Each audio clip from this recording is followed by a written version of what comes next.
Hey guys, welcome to the Reparenting Daily podcast, your daily guide for inner child healing. This podcast helps you establish a consistent reparenting routine, and it's divided into 3 sections. The first is a daily reading, the second is a discussion of that reading, followed by suggested journal prompts, and the last section is a peaceful meditation for closing. Good morning, good afternoon, and good evening from whenever and wherever you're joining us. I'm so glad that you could join us here on this journey of self-expansion and growth. If this is your first time, welcome. Now, before we dive in, I'd like to again remind us of the congratulations of passing the 500 episode marker. And as a celebration of that, I've opened up the Patreon community for free membership so that people can join our Zoom calls for free. There are a lot of people struggling out there. There's a lot going on. So I thought this could be a way to provide some help and, to give some thanks for all the support that I've received so far. You can also choose if you'd like to be a paid Patreon member, and that will help me to subsidize some of the costs and expenses that I have for this project. I'm still running this out of my own pocket, so it's about $2,000 to $5,000 a year that it costs me to produce this actually. So I'm not really making money from this. It's something that I'm doing for myself and hopefully to be able to help others. And so I'm coming from a genuine place here. The second thing that I'd like to remind you is that you can also find the Reparenting Daily Journal. You can purchase that on Amazon. It's another way to support the podcast. It's under $20. And it basically allows you to follow along with all of the monthly and weekly themes. It gives you space to keep your notes. And yeah, if you join the team or the Zoom calls, it might be a great way for us to all stay aligned and be working together. The last thing I'd like to give you a head up on is the Fairy Tales for Reparenting Daily series. As I mentioned earlier, I've had some editing issues with that because in the springtime, the end of spring, I did some reworking to structure those into certain themes. So like the beginning, middle, and end of the hero's journey. And in the midst of reorganizing and restructuring the stories and also upgrading the artwork, some of the text is a bit mixed and jumbled all over the place. Sorry about that. When I was in the editing phase for the first time, they did not send the proofread copies to the Netherlands, and so I had to work, around and trying to find a way to get the copy to edit, and it's just been a mess. So basically, that's going to take a little bit longer. I'm going to aim to have that done by the end of the year, but I have burned my eyes, so I am very limited. Excuse me, with what I can do and time I spent on the computer. And so I would have had that done much earlier. I would have liked to have that already done, but here we are. And so in any case, once that's available, again, I'll give you a heads up, but please do hold off on purchasing the Fairy Tales for Reparenting Daily for now. Or Fairy Tales for Reparenting series, not the Fairy Tales for Reparenting Daily. That's it today. So without further ado, let's dive into today's practice. Today's reading is from Cognitive Behavioral Therapy, Los Angeles. It's an article entitled Cognitive Reprisal Strategies for Emotional Regulation. Just as a reminder, we are in September and the theme is emotional regulation. We are in week 2, which is developing emotional regulation. As always, you can find the link in the show notes. This article is quite extensive and there are lots of links here. So in case you have some questions or need to dive deeper, feel free to check that out. Okay, let's get started. Cognitive reprisal strategies for emotional regulation. What is cognitive reprisal? A core emotional regulation strategy in CBT. Everyone experiences difficult emotions like anxiety, sadness, and anger. They are an unavoidable part of being human. In fact, these uncomfortable feelings often serve as important purpose, alerting us to problems or motivating change. But when emotional responses become too intense or persistent, they can spiral out of control and stop being useful. For example, sadness can turn into depression, anxiety may evolve into panic attacks, and anger can fuel outbursts or even aggression. When this happens, having the tool to manage overwhelming emotions becomes essential. One of the most effective emotional regulation techniques in cognitive behavior therapy is known as cognitive reprisal, also called cognitive reframing, cognitive restructuring. So, what is cognitive reprisal? Cognitive reprisal definition. Cognitive reprisal, a potent emotional regulation technique, involves identifying and transforming negative thought patterns into more effective ones. By altering how you perceive situations, you can dial down negative emotions, making it easier to address triggers with skill and maintain emotional balance.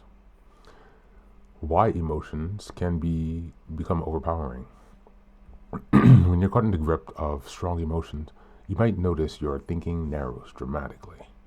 Cognitive flexibility disappears, and your thoughts start to mirror your own mood. When you are anxious, your mind generates threatening scenarios. When you're sad, it focuses on loss. When you're angry, your thoughts may exaggerate injustice or blame. This is mental tunnel vision. This mental tunnel vision reinforces and intensifies the emotional experience, creating a negative feedback loop. You see, emotions shape thoughts, which then amplify emotions, and the cycle continues. Over time, this loop can become chronic and lead to chronic emotional conditions such as a generalized anxiety disorder, major depressive disorder, or emotional dysregulation, even in everyday life. This can ruin your mood and even your decision-making capabilities. So, how cognitive reappraisal breaks the cycle of emotional dysregulation? Cognitive reappraisal is a research-backed CBT strategy that interrupts the negative feedback loop between negative thoughts and overwhelming emotions. Instead of reacting automatically to distressing feelings, this technique helps you take a step back and reinterpret the situation through a more balanced lens. The process involves identifying distorted or unhelpful thoughts, challenging their accuracy, and replacing them with more constructive interpretations. For example, instead of thinking, "I'll never succeed," you might reframe the thought as, "I faced setbacks before and eventually made progress." By altering your internal narrative, cognitive reappraisal reduces the emotional intensity of a situation, helping you return to emotional baseline. From that calmer, more centered state, you'll be able to respond thoughtfully rather than reacting impulsively. Now, here they go through some benefits of cognitive reappraisal. So, increase emotional regulation, improve problem solving, increase resilience, better relationships, and improve physical health even. So it's very important because this is really the core of what I'm talking about when I always mention here reframing. Even the Rev lectures and things, they're all about reframing the way you see things and breaking free from that trauma definition. So just took a little break there. But in the section that lists the benefits, they have extra paragraphs that explain that, but I'll skip over that since they're quite straightforward. But you can check that out again. And so the next is how to engage in cognitive reappraisal. And this will be the last section that we read. And there are some examples below if you need more insight. So how to engage cognitive reappraisal. There are numerous ways to implement cognitive reappraisal, but the most common are listed below. Number 1, assess your automatic appraisals. Pick a challenging situation and identify the thought that made it seem difficult. Number 2, identify maladaptive coping and cognitive distortions or thinking traps. Look for common cognitive distortions such as fortune telling, all or nothing thinking, and catastrophizing. Number 3, investigate your automatic appraisal from different perspectives. List the evidence for and against these appraisals. Do they prove your automatic appraisal? Find alternative explanations. Consider whether other people would interpret this case differently and why. And number 4, develop a reappraisal. Find a new adaptive way of thinking about a situation that is grounded in facts and helps you feel empowered to face the challenge more confidently. That's the reading for today. And after this section, there's actually a free online workbook and some other free courses and free worksheets here. So you definitely do check out this article. It's a really great one.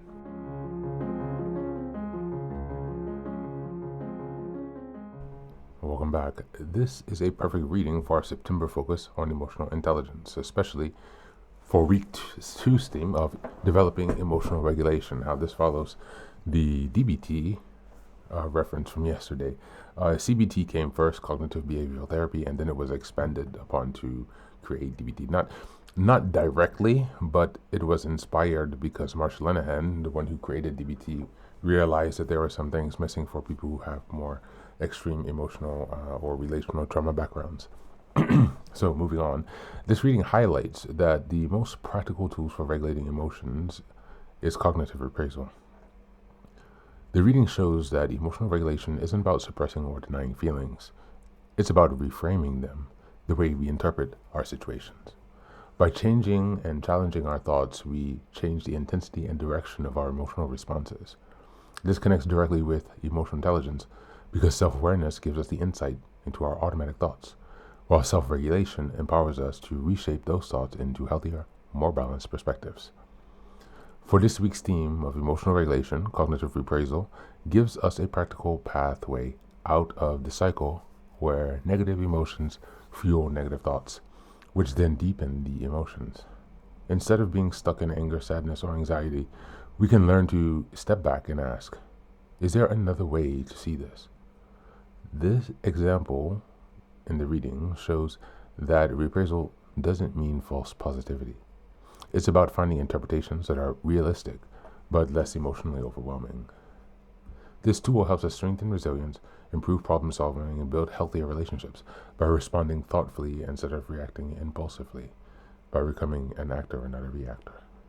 Reprisal is one of the core skills that transform emotional intelligence from theory to lived practice. As we go into the journal prompts today, number 1, think of a recent situation where your first reaction was anger, sadness, or anxiety. How could you reprise that situation from a different, more balanced perspective? And number 2, what is one common thinking trap, catastrophizing, all or nothing thinking, or perhaps fortune telling that you fall into? And how might you reframe it? And how might reframing it help you to better regulate your emotions? And number 3, reflect on how reprisal could improve your relationships. How might choosing a different interpretation of someone's behavior reduce conflict or help you respond with more empathy? That's it for today. As always, thanks for being here. Take care of yourself.